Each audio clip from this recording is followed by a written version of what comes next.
Era uma vez, constelações com interpretações divinas, abominações divinas, cometas, eclipses.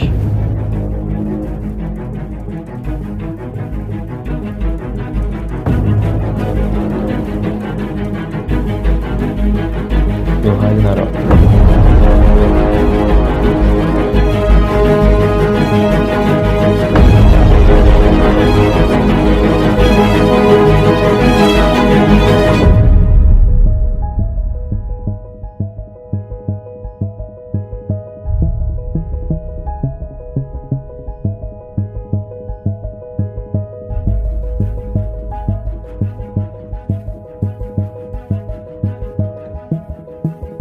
Na Península Escandinava e na Europa Setentrional, surgiram muitos temas que davam origem à iconografia, imagens que representam algum tema do Ragnarok.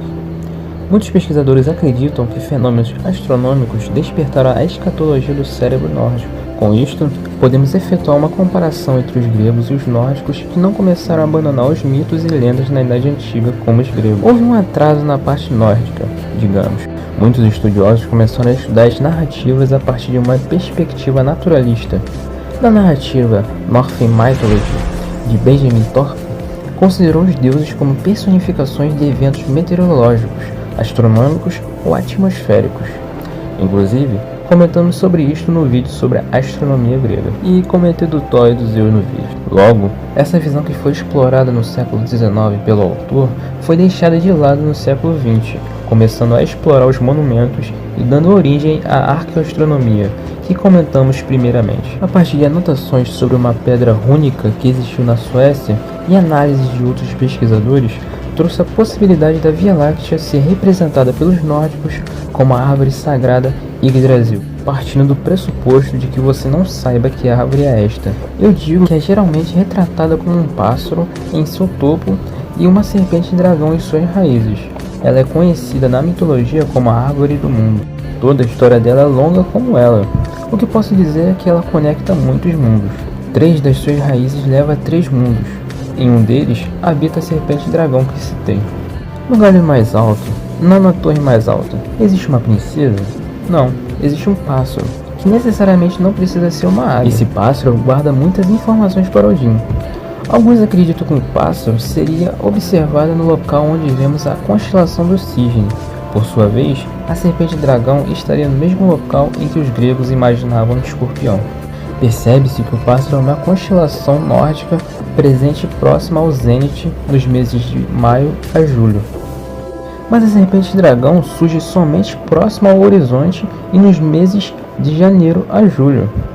Isto favorece a ideia dos nórdicos de que a águia se situaria acima da Yggdrasil e a serpente dragão abaixo da árvore. Eu entenderia isto se soubesse o que é zênite. Então, zênite é um ponto que intercepta um eixo vertical traçado a partir da cabeça de um observador e que se prolonga até a esfera celeste. O ponto oposto ao eixo vertical tem o nome de nadir. A serpente dragão é o nadir e o pássaro é o zênite. A constelação de coroa boreal pode ser interpretada como o anel do anão Andvari ou mesmo o dedo do gigante Aurvandil. O anão vivia sob uma cascata e tinha o poder de se transformar em um peixe. E não qualquer peixe, o peixe era um salmão.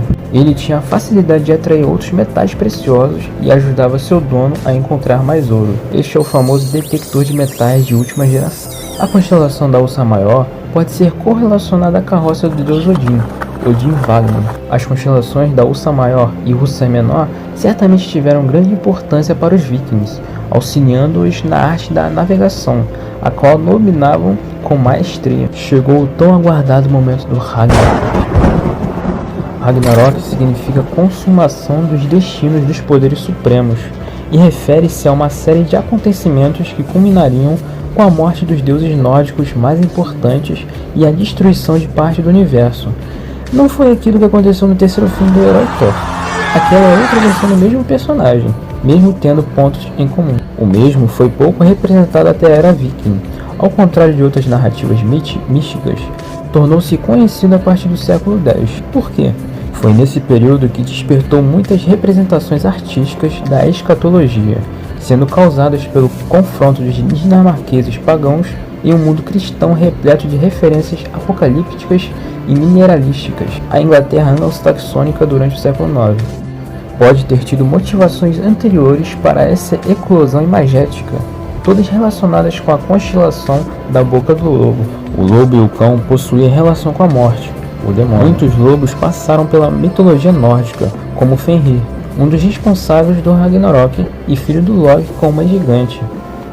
Os pesquisadores sentem dificuldade em interpretar o lobo como uma fera apocalíptica. O que acreditam é que poderiam ter sido interpretados pelos nórdicos pré-cristãos como sendo o asterismo da boca do lobo, que é um conjunto de estrelas brilhantes que formam um V oblíquo em redor da brilhante estrela Aldebaran, sendo a mandíbula dos cometas. Bem, provavelmente você sabe o que é, mas não sabe explicar o que é. Por isto, aqui vos digo. Cometa é um corpo menor do sistema solar que, ao se aproximar da nossa enorme estrela, o Sol, passa a compartilhar uma atmosfera difusa, denominada cauda, e a reação que ocorre derretendo gelo é chamada de coma cometário. Esses cometas constituem alguns dos momentos mais formidáveis espetáculos que o céu proporciona ao homem desde muito tempo. Cometas grandes sempre despertaram o interesse das culturas, fornecendo muitas interpretações sobre estes astros. Na Europa setentrional, durante a Era Viking, ocorreu a passagem de alguns cometas também.